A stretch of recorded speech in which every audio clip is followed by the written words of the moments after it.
Welcome back. I want to talk about what's really the heart of Silkypix, which is its colors. It has some wonderful color profiles and color representations.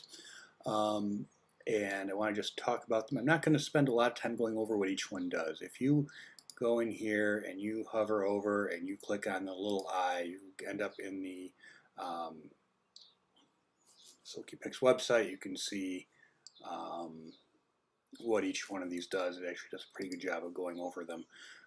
What I did want to talk about is some of the things that you just need to be aware of. And so one of them is that as you change color profiles and color representations, you are going to change the overall tonality of the image.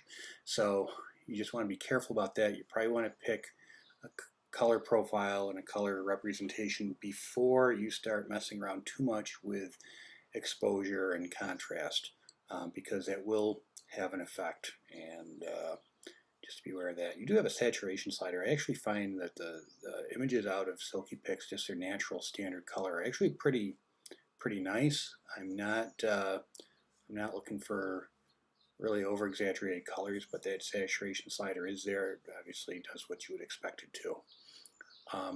If you have a Fuji or a Panasonic image, you can go down in this profile and pick film simulation, and then you can pick the different ones that are built into the camera and kind of emulate what you would have gotten in camera using these settings here. So Velvia and Astia and Provia, etc.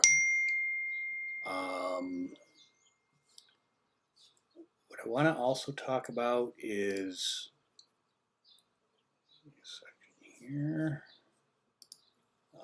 Faithful. So there's a profile called Faithful, and it's not always clear what it does. And what it really is designed to do is prevent color shifts as a result of changing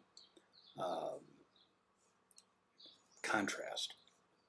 So this is an underexposed picture of a cat on the internet. Cardboard box. Cardboard box is that nice cardboard box color. I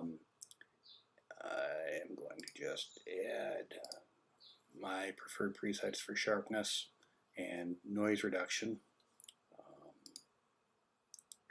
And then I am going to push the exposure up.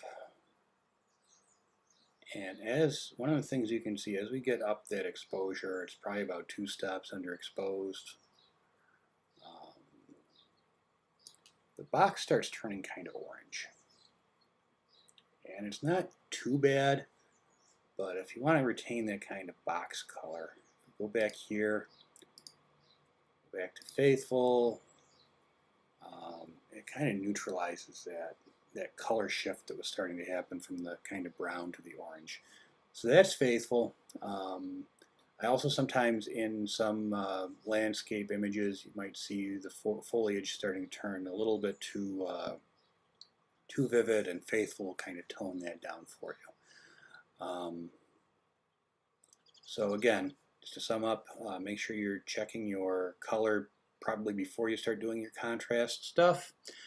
Make sure that, don't forget the saturation slider. It is there if you need to bring out some extra stuff, extra color.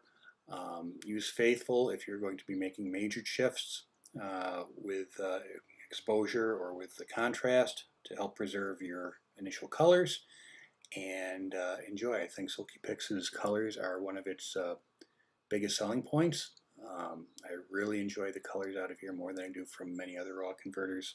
You don't see weird things where grass starts turning yellow or stops start turning orange, which occasionally happens with some of these other competitors. So that's it. If you have any questions, feel free to comments. Feel free to put them down in the YouTube comments. If you like these videos, please make sure to like this. It's my feedback. I am looking to get some more feedback on these. Certainly, I know I've rambled a little bit, but hopefully everyone gets something out of these.